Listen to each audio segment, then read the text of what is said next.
Tu fais peut-être 10 000 pas par jour pour rien. La science a tranché et le chiffre magique n'est pas celui qu'on t'a vendu. Marcher réduit ton risque de mourir tôt de 22%, mais le bénéfice maximal arrive bien avant 10 000 pas. La plupart des gens visent trop haut, se découragent et abandonnent, alors que le vrai seuil est largement plus accessible. Reste, parce que ce chiffre va probablement changer ta façon de marcher. Pense à ta journée d'hier. Combien de temps tu as vraiment passé à bouger? Réveil, petit déjeuner assis, trajet assis, bureau assis, 7 ou 8 heures, retour assis, canapé le soir. Pour beaucoup, la marche réelle d'une journée tient en quelques centaines de pas. Ton corps n'a pas été conçu pour ça. Pendant des centaines de milliers d'années, bouger n'était pas un choix, c'était la condition pour survivre. En quelques décennies, on a supprimé presque tout le mouvement de la vie quotidienne. Et ton corps tourne toujours sur l'ancien programme. Quand tu ne bouges pas, la circulation ralentit. Le sucre stagne dans le sang, les muscles s'endorment, sans que tu ressentes quoi que ce soit sur le moment. C'est ça, le piège. La sédentarité ne fait pas mal. Elle travaille en silence. Sois honnête avec toi-même. Tu es à combien de pas par jour en ce moment? Garde le chiffre en tête, on y revient. Ce qui suit ne vient pas d'une mode ou d'un coach. La marche est l'une des activités les plus étudiées au monde. Des dizaines d'études, des centaines de milliers de personnes, suivies parfois plus de 10 ans. Les résultats vont tous dans le même sens. Et ils sont plus impressionnants que ce que la plupart imaginent. On les passe en revue, palier par palier. Le mythe des 10 000 pas n'est pas scientifique. Il vient d'une campagne marketing japonaise des années 60 pour vendre un podomètre. Le nom de l'appareil voulait dire « compteur de 10 000 pas ». C'est tout. Aucune étude derrière à l'époque. La vraie science est arrivée bien plus tard. Et elle dit autre chose. Le bénéfice sur la mortalité grimpe fortement jusqu'à environ 7 000 pas par jour. Après, il continue d'augmenter, mais beaucoup plus lentement. Autrement dit, l'essentiel du gain se joue entre 0 et 7 000. Si tu es sédentaire, passer de 2 000 à 5 000 pas te protège énormément. Bien plus que de passer de 9 000 à 12 000. Les premiers pas sont les plus précieux. Et c'est une excellente nouvelle, parce que ça veut dire que le ticket d'entrée est bas. L'action concrète. Oublie les 10 000. Regarde ta moyenne actuelle sur ton téléphone. Ajoute 2 000 pas à ce chiffre. C'est ton objectif. Pas un chiffre rond venu d'une pub. Tu savais d'où venait le mythe des 10 000 pas? Dis-le en commentaire, je parie que la moitié des gens l'apprennent aujourd'hui. Maintenant, l'effet immédiat le plus spectaculaire.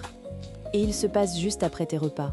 Marcher 15 minutes après manger peut faire plus pour ta glycémie qu'un médicament léger. Voilà pourquoi. Quand tu manges, le sucre arrive dans ton sang. Si tu t'assois, ce sucre stagne et provoque un pic. Ce pic, répété chaque jour pendant des années, abîme ton corps en silence. Mais si tu marches, même lentement, tes muscles brûlent ce sucre directement. Le pic est aplati. Une étude a montré qu'une courte marche après chaque repas contrôlait mieux la glycémie qu'une seule longue marche dans la journée. 3 petites marches battent une grande, et on parle de 10 à 15 minutes seulement. Pas un effort, une habitude. L'action concrète, après ton prochain repas, ne t'assieds pas.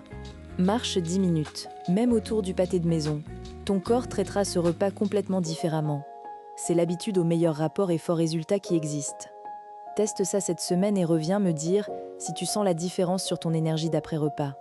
Je lis tous les commentaires. Mais l'effet le plus inattendu de la marche ne touche pas le corps. Il touche la tête. Marcher change ton état mental. Ce n'est pas une impression.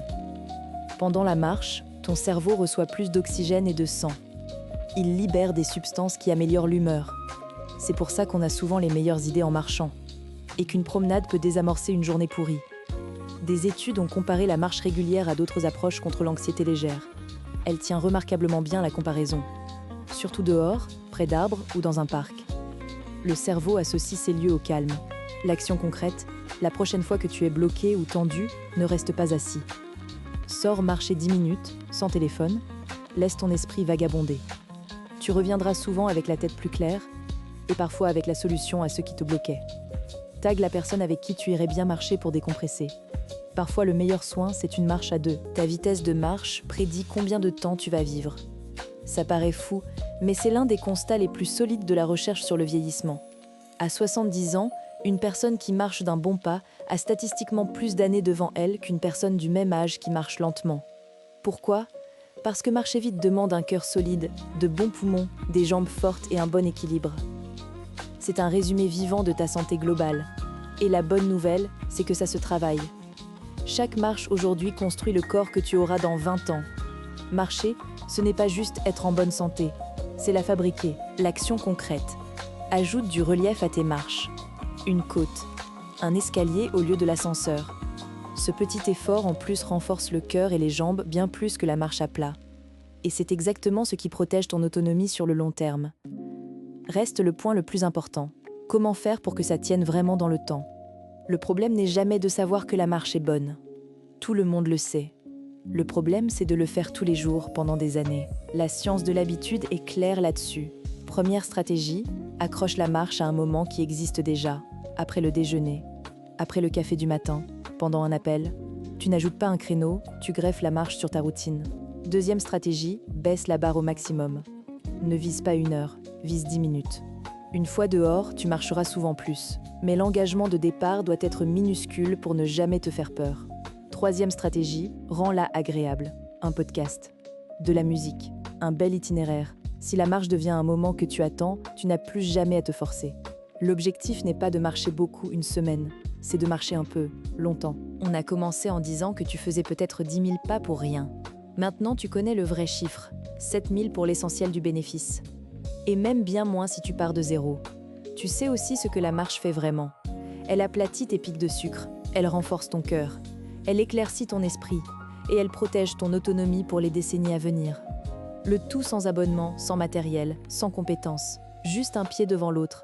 L'action pour aujourd'hui, après ton prochain repas, ne t'assieds pas, mets tes chaussures et marche 10 minutes, une seule fois, juste pour sentir l'effet. C'est le premier pas. Et avec la marche, le premier pas est littéralement tout ce qui compte.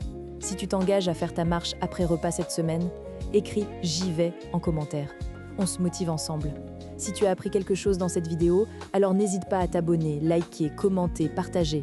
La semaine prochaine, on démonte 5 mythes santé que ton médecin n'a pas le temps de t'expliquer. Certains vont te surprendre.